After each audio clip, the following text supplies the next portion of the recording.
दोस्तों, स्वागत है आप सभी का अपनी प्रोग्रेसिव एजुकेशन चैनल पर। मैं पूनम यादव आज आपके लिए लेकर के आई हूँ रीजनिंग का महत्वपूर्ण टॉपिक जो कि डाइज है। तो क्लास को पूरा एंड तक देखिएगा। तो चलिए बिना किसी देरी के करते क्लास की शुरुआत। तो प्रश्न नंबर 1 आपकी स्क्रीन के सामने है दोस्तों। दिए गए चित्र का निरीक्षण करते हुए 3 के विपरीत संख्या बताइए। आपसे पूछा है कि 3 के विपरीत संख्या कौन सी आएगी। तो हमें एग्ज़ाम में डाइज 1 आ जाए, 2 आ जाए, 3 आ जाए या 4 आ जाए, कितने भी डाइज दे दिए जाएँ। अब इनको हम कैसे सॉल्व करेंगे, अब इन्हें हम देखते हैं। हमसे 3 के विपरीत संख्या पूछी है, तो हम ऐसे क्वेश्चनों में पहले और दूसरे डाइज से कंपेयर करेंगे। हम पहले और दूसरे डाइज से कंपेयर करेंगे कि क्या कोई नंबर संख्या कॉमन है क्या। तो हमने देखा पहले और दूसरे डाइज में कोई भी संख्या कॉमन नहीं है, तो मतलब पहले और दूसरे डाइज से हमारा आंसर नहीं आएगा। फिर हम पहले और तीसरे को कंपेयर करेंगे कि क्या पहले और तीसरे में कोई संख्या कॉमन है क्या। तो हमने देखा पहले और तीसरे में हमें 2 संख्या कॉमन दिख रही है। तो यहाँ पर हमें दिखा है 2 और 1, यहाँ पर भी दिखा है हमें 2 और 1। ठीक, अब हमें जो संख्या बच गई है वही उसका अपोजिट होगा। तो यहाँ पर 2 और 1 कॉमन निकला, यहाँ पर भी 2 और 1 कॉमन निकल गया। अब यहाँ पर हमारे कने बचा 3, यहाँ पर बचा 5। तो जो संख्या बची है वही उसकी अपोजिट होगी।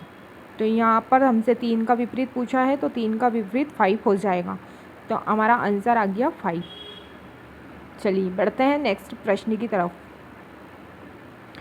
प्रश्न नंबर 2 आपकी स्क्रीन के सामने कि यहाँ एक पासे की स्थितियों को नीचे दर्शाया गया है। यदि पासे की ऊपरी सतह पर 2 हो तो निचली सतह पर क्या बताइएगा। आपसे अब 2 की निचली संख्या पूछी है। तो अभी जैसे हमने इसके पहले करा है हम वैसे ही यहाँ पर भी करेंगे। और डाइज आपको 2 दे दे, 3 दे दे, 4 दे दे, कितने भी डाइज दे दे, करने का तरीका ऐसा ही है। तो हमने पहले और दूसरे डाइज से कंपेयर करा। तो पहले और दूसरे डाइज में हमने देखा संख्या तो कॉमन है, लेकिन 2 पूछा हमसे, 2 के विपरीत संख्या पूछी, लेकिन पहले और दूसरे डाइज में 2 नहीं है, मतलब पहले और दूसरे से हमारा आंसर नहीं आएगा। अब हम पहले और तीसरे को कंपेयर करेंगे। तो पहले और तीसरे में हमें संख्या 2 दिख रही है, लेकिन दोस्तों जब भी आपको कोई संख्या एक नंबर रिपीट दिख रहा है, तो जब भी यदि कोई संख्या रिपीट दिखती है तो उसे जो नंबर रिपीट है उसे क्लॉकवाइज काउंट करेंगे।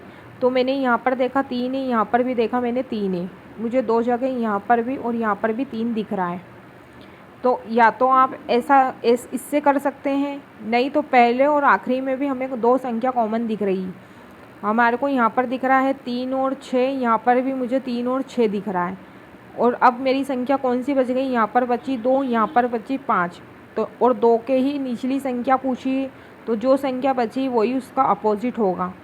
तो यहाँ पर हमसे पूछा है 2 के विपरीत, तो यहाँ पर हमारा आंसर आ जाएगा कि 2 के विपरीत जो है यहाँ पर भी हमारा आंसर 5 ही आएगा। तो ये आ गया हमारा आंसर। तो हमें पहले और आखिरी वाले डाइस से हमें संख्या 2 कॉमन निकल गई, तो हमारा आंसर विदिन सेकंड में आ गया। अगर ऐसा नहीं दिखता तो हम क्या करते पहले और तीसरे डाइस से हम कैसे कंपेयर करते, तो देखते हैं, इसको समझते हैं। तो मैंने यहाँ पर देखा कि यहाँ पर पहले और तीसरे डाइस में मुझे एक संख्या कॉमन दिख रही है, और वो क्या है मेरे कने 3। यहाँ पर भी 3 है, यहाँ पर भी 3 है।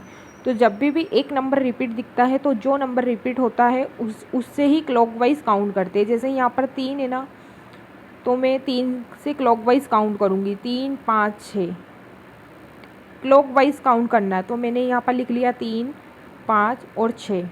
अब यहाँ पर भी मेरे कने नंबर रिपीट है ना, तो मैं यहाँ पर भी 3, 2, 1 क्लॉकवाइज काउंट करूँगी। तो 3, 2 और 1। अब जो आप सभी को पता है कि एक पासे में 6 फलक होते हैं। अब जो नंबर अभी तक नहीं आया है वही नंबर 3 का अपोजिट होगा। तो अभी तक नंबर कौन सा नहीं आया है, 4, तो 4 का अपोजिट 3 होगा।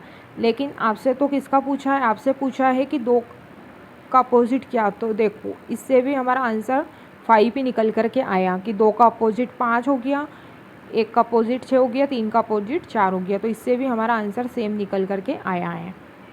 तो आई होप कि आपको 2 मेथड से आपको दोनों से ही प्रश्न समझ में आ गया होगा। अब चलते हैं नेक्स्ट प्रश्न की तरफ। प्रश्न नंबर 3 आपकी स्क्रीन के सामने। एक पासे की 2 स्थितियां दर्शाई गई हैं, उनमें से 2 के विपरीत संख्या बताइएगा। अब 2 के विपरीत संख्या बताना है। अब 2 पासे हैं आपके पास, तो हमने देखा यहाँ पर कॉमन हमारे कने 5 और 1 संख्या है, यहाँ पर भी 5 और 1 है। अब जो बचा है वही उसका अपोजिट है, तो यहाँ पर बचा 4, यहाँ पर बचा 2, तो 2 का अपोजिट यहाँ पर कितना हो जाएगा, 2 का अपोजिट यहाँ पर 4 आ जाएगा, तो हमारा आंसर आ गया 4। चलिए बढ़ते हैं नेक्स्ट प्रश्न की तरफ। प्रश्न नंबर 4 है आपकी स्क्रीन के सामने, दिए गए पासे में 4 के विपरीत संख्या का पता लगाइएगा। अब आप इस डाइस से और अच्छे से समझ पाएंगे कि जब एक नंबर रिपीट होता है तो क्या होता है। अभी हमने इसके पहले देखा है कि 2 नंबर रिपीट थे, अब ये एक नंबर रिपीट वाला है, तो आपको और अच्छे से अब समझ में आ जाएगा। अब आपसे पूछा है 4 के विपरीत संख्या कौन सी है, तो हमें इसमें अब 2 नंबर कॉमन नहीं दिख रहा, अब हमें एक नंबर कॉमन दिख रहा है और वो भी 3। तो अभी इसके पहले मैंने बताया कि जब भी आपको एक नंबर रिपीट दिखता है तो रिपीट वाला नंबर को क्लॉकवाइज काउंट करेंगे। तो यहाँ पर 3 है, तो मैं 3 से क्लॉकवाइज काउंट करूँगी, 3, 4 और 6। ठीक, तो मैं यहाँ पर लिख लूँगी 3, 4 और 6। अब मैं इस वाले डाइस को 3 से क्लॉकवाइज काउंट करूँगी, 3, 1, 2, 3, 1, 2। अब जो संख्या अभी तक नहीं आई है वही 3 का अपोजिट होगा, तो 1 आ गया, 2 आ गया, 3 आ गया, 4 आ गया, 6 आ गया, लेकिन 5 नहीं आया है, तो 5 3 का अपोजिट होगा। अब आपसे जिसका भी पूछा है अपोजिट आप उसका बता सकते हैं। तो आपसे किसका पूछा है, आपसे 4 के विपरीत संख्या पूछी, तो यहाँ पर आप देख लो 4 के विपरीत संख्या कौन सी है, 1 है, तो हमारा आंसर हो गया 1। जब भी आपसे जब 2 डाइस कंपेयर करना हो तो आप ये देखो कि क्या कोई नंबर रिपीट हो रहा है क्या। यदि एक नंबर रिपीट हो रहा है तो उसे क्लॉकवाइज काउंट करेंगे। यदि 2 नंबर रिपीट हो रहा है तो अभी इसके पहले हमने 2 नंबर रिपीट वाला ही करा है, अब ये एक नंबर रिपीट वाला करा है हमने, तो क्लॉकवाइज काउंट करेंगे। और आप सभी को पता है कि एक डाइस में 6 फलक होते हैं, जो कि 1, 2, 3, 4 और 5 और 6, एक डाइस के 6 फलक होते हैं। तो जो नंबर नहीं आया था वही 3 का अपोजिट होगा। तो आपसे अभी किसका भी पूछ ले कि 6 का अपोजिट, 4 का अपोजिट, 3 का अपोजिट, ये यहाँ पर आ गया। तो हमसे पूछा है 4 का अपोजिट, तो हमारा आंसर हो गया 1। आई होप कि आपको इतना समझ में आया होगा। चलिए बढ़ते हैं नेक्स्ट प्रश्न की तरफ। प्रश्न नंबर 5 है आपकी स्क्रीन के सामने, दिए गए पासे में 3 के विपरीत फलक कौन सा होगा। अब ये एक डाइस है, तो अब ये एक डाइस वाला गया। अभी इसके पहले हमने 3 डाइस, 4 डाइस, 2 डाइस तक कर लिए, अब ये एक डाइस का आया है क्वेश्चन, तो 3 के विपरीत पूछा है। ठीक है, अब यहाँ पर ना हमारे कहने कोई एक संख्या रिपीट है, ना ही कोई 2 संख्या रिपीट है, ना ही कोई डाइस है जिससे हम कंपेयर करें। अब एक ही डाइस है, तो एक डाइस में 6 फलक होते हैं। अभी थोड़ी देर मैंने पहले बताया एक डाइस में कितने फलक होते हैं, एक डाइस में 6 फलक होते हैं। ठीक, एक डाइस में 6 फलक होते हैं। अब आप ये देखो कि कौन सा नंबर किसका अपोजिट है। तो एक का अपोजिट 6, 2 का अपोजिट 5, 3 का अपोजिट 4। ठीक, अब इन्होंने हमसे क्या पूछा है, 3 के विपरीत, तो 3 का विपरीत क्या है, 4 है, तो 3 का विपरीत क्या है, 4 है, तो हमारा आंसर हो गया 4। एक का अपोजिट 6 होता है, 2 का अपोजिट 5, 3 का अपोजिट 4। तो आपसे जिसका पूछा है उसका अपोजिट बता देंगे। तो आपसे 3 का विपरीत पूछा है, तो 3 का विपरीत यहाँ पर कितना है, 3 का विपरीत यहाँ पर कितना है, 3 का विपरीत यहाँ पर 4 है। ठीक, तो हमारा आंसर आ गया 4। तो बहुत ही ईजी सवाल था। आई होप कि आपको अच्छे से समझ में आया होगा। चलिए बढ़ते हैं नेक्स्ट प्रश्न की तरफ। प्रश्न नंबर 6 आपकी स्क्रीन के सामने, सी के सामने कौन सा अंक होगा। अब आपसे सी के सामने अंक पूछा है कि कौन सा होगा। तो आप पहले और डाइस और दूसरे डाइस से कंपेयर कर लो कि क्या कोई संख्या कॉमन दिख रही है क्या। अगर पहले और दूसरे से हमारा आंसर नहीं आता है तो फिर हम पहले और तीसरे को कंपेयर करेंगे। ठीक है, तो आपसे सी के सामने पूछा है ना, तो मेरे को पहले और दूसरे डाइस में कोई संख्या कॉमन नहीं दिख रही, तो हम क्या करेंगे, हम करेंगे कि पहले और तीसरे को कंपेयर करेंगे। ठीक है ना, तो इसके पहले अभी हमने एक संख्या रिपीट वाला जैसा क्वेश्चन करा था वैसा ही हम यहाँ पर भी करेंगे।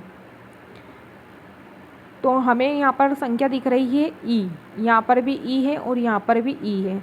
ठीक है ना, तो हम इसे क्लॉकवाइज काउंट करेंगे। कैसे करेंगे? जो नंबर रिपीट है उसको क्लॉकवाइज काउंट करेंगे। तो मैंने यहाँ पर लिखा ई, सी और डी। अब इधर आ जाइए आखिरी वाले डाइज में, जो नंबर रिपीट है उससे ही हम क्लॉकवाइज काउंट करेंगे। अब ई से मैंने करा ई, एफ, बी, ठीक। तो मैंने यहाँ पर लिख लिया ई, एफ और बी। अब आपसे किसका पूछा है?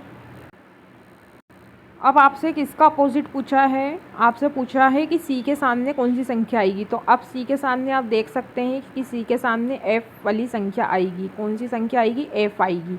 तो यही हमारा आंसर हो गया। तो इसका आंसर हो गया एफ। जो भी नंबर रिपीट होगा उसे क्लॉकवाइज काउंट करेंगे। तो हमने पहले वाले डाइज में देखा, हमें पहले और आखिरी डाइज में हमें ई कॉमन दिखा, तो हमने ई को क्लॉकवाइज काउंट करा, और इधर से भी हमने ई को क्लॉकवाइज काउंट करा, और फिर जिसका भी हमसे पूछा है हम उसका अपोजिट बता देंगे। अब आप सोचोगे कि ई के अपोजिट में क्या आएगा। तो इतनी अल्फ़ाबेट में अभी तक जो अल्फ़ाबेट नहीं आया है वही ई का अपोजिट होगा। तो यहाँ पर अभी तक ए नहीं आया है। देखो बी भी आ गया, सी आ गया, डी आ गया, ई आ गया, एफ आ गया, लेकिन ए नहीं आया। तो ए ही यहाँ पर ए आ जाएगा। तो ई का अपोजिट ए हो जाता है यदि पूछते तो। लेकिन हमसे सी का अपोजिट पूछा है तो सी का अपोजिट एफ हो जाएगा। तो हमारा आंसर आ गया एफ। चलिए बढ़ते हैं नेक्स्ट प्रश्न की तरफ। प्रश्न नंबर 7 है आपकी स्क्रीन के सामने। 6 के विपरीत फलक पर कौन सी संख्या आएगी? अब आपसे 6 के विपरीत फलक पर पूछा है कि कौन सी संख्या आएगी। तो जैसा हमने अभी इसके पहले क्वेश्चनों को करते आए हैं वैसा ही हमें करना है। पहले और दूसरे से कंपेयर करो।